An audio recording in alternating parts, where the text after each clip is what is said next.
This isn't your typical night at the comic book store. This one is for the ladies. At the urging of hardcore consumer and fan Elizabeth Pfeiffer, Comic Book Addiction in Whitby has now been running their ladies' night once a month since April. We essentially, critique the book, talk about what we liked, what we didn't like. We talk about the art, and we also talk about some relevant topics, kind of recent relevant topics. This week we're going to be talking about The Dark Knight Rises and, what we thought of it, what we liked, what we didn't like, and obviously Anne Hathaway as Catwoman, how awesome she was. Prior to helping establish Ladies' Night, Pfeiffer engaged in online chat rooms dedicated to comics and reading blogs.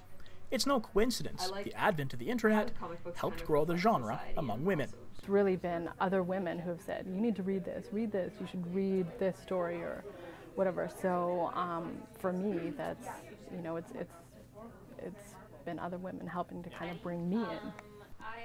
Stephanie Quinnell is co-owner of the Comic Book Addiction store, but her interests in that world are fairly new. See, she married into a comic book family. The strong female characters appeal to her. It's just more the point of view of women's point of views on the comics, because it seems to be a male-dominated area, so there's not a lot of places for females to get together and put their opinions in that aren't hashed out of men going, oh, that's not right, and that type of attitude. Storm and Wonder Woman, Catwoman, they're all great. And trust me, they are great. But female fans say in order for comic book fandom to grow, some big barriers need to be broken down. It's still very much a man's world from storyboard to art room. DC, when they launched their New 52 in 2011, they only had 2 women working on it out of 52 books. So that was a major issue. And then they actually had to release a press release saying, we're committed to women writing comics. The thing about women writing and drawing is that you get different perspectives. So, women writing, you get more sort of nuanced female characters.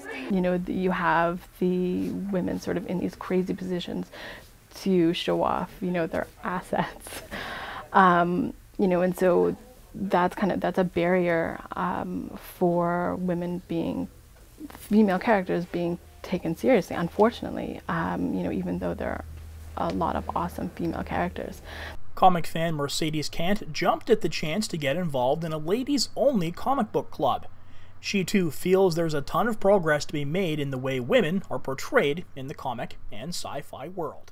Science fiction, for example, it's set thousands of years in the future sometimes, and societies have this amazing technology and all of this amazing things, but their social situation hasn't progressed any farther than ours. Female characters are still token in science fiction. I mean, you look at Doctor Who and the Companions, there's never going to be a female doctor unless things change. I'd love to see other comic book stores do this, because one of the things that I hear from women is that they don't feel welcomed in comic book stores, and they should feel welcome. I mean, this is a business, and and the comics industry itself is a business, and you might as well market to women, because that's more money. The next ladies' night at Comic Book Addiction is Monday, September 10th. In Whitby, Donald Beatty, Studio 12.